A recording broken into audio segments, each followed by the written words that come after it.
Hello guys! Tara, samahan niyo ako magluto ng pakbet Ilocano. So ito nga pala ay ulam namin kahapon ng tanghali. So disclaimer lang guys, this is my own version ng pakbet Ilocano. So wala to sa libro pero nasa libro ko to. At ayan na nga, ready na nga ang aking mga rekado para sa aking lulutuin na pakbet Ilocano. So sa isang kawali nga, naglagay lang ako ng kaunting mantika at inilagay ko nga itong kaunting baboy. Iginisa ko lang hanggang sa maging golden brown siya. At pag naging golden brown na nga siya, ilagay na natin yung bawang, sibuyas at saka kamatis. Igigisa lang natin yung mga rekado na yan hanggang sa maluto nga at maging ganyan na nga yung itsura ng kamatis. At pag ganun na nga ang itsura, ay ihalo na nga natin yung baboy. Pagkatapos nga yan, unahin natin ilagay yung mga matitigas na gulay katulad ng kamote at saka itong bunga ng malunggay. Halu-haluin nga lang ito hanggang mag-mix nga yung dalawang gulay at maglagay na nga tayo ng konting tubig. Tapos tatakpan natin hanggang sa ito ay kumulo. At kapag kumulo na nga ito, ay sunod naman natin itong sitaw dahil medyo matigas din ito. Tapos sunod na rin natin itong okra. So marami-raming okra guys dahil marami nga akong na-harvest dun sa aking tanim. Tapos isinunod ko na nga rin yung talong. Tapos tatakpan lang natin yan at pakukuluan sandali.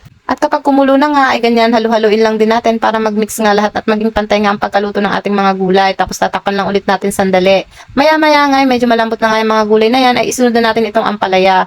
Tapos imimix lang din natin siya ulit. Pagkalagay nga ng ampalaya, ay atin munang haluin sandali. Tapos tatakpan lang din natin at pakukuluan ng isang beses. Pagkatapos nga, ay ilalagay na natin itong pinakapampalasan niya na bagoong isda. Tapos huwag natin kalimutan ang pamintang durog. My all-time favorite pagdating sa aking mga recipe. Tapos lagyan natin ng pampalasa na magic sarap dahil wala nga akong pork cubes. Tapos inilagay ko na nga rin itong mga sili.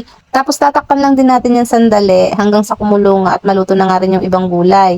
Pagkatapos nga ilalagay ko na nga itong patola dahil napakalambot lang yan at madaling maluto kaya pinahuli-huli ko na yan at isinabay ko na nga rin itong dahon ng saluyot. So tatakpan ko nga lang ulit yan dyan hanggang sa yung saluyot nga ay maluto. Tapos pagkaraan nga ng ilang sandali, ayan, okay na yan guys, luto na yan. So ilalagay ko na nga itong 2 perasong tilapia, pampalasa din yan sa ating gulay. So guys, itry nyo itong luto na to at talagang napakasarap nito, taob ang inyong kaldero pag kayo ay nag-ulam ng ganito. So yun na nga guys, napakadali lang nitong lutuin, napakasimpleng ulam pero napakasarap at napakasustansya. So yun lamang guys, maraming salamat sa panonood. So that's it, thank you!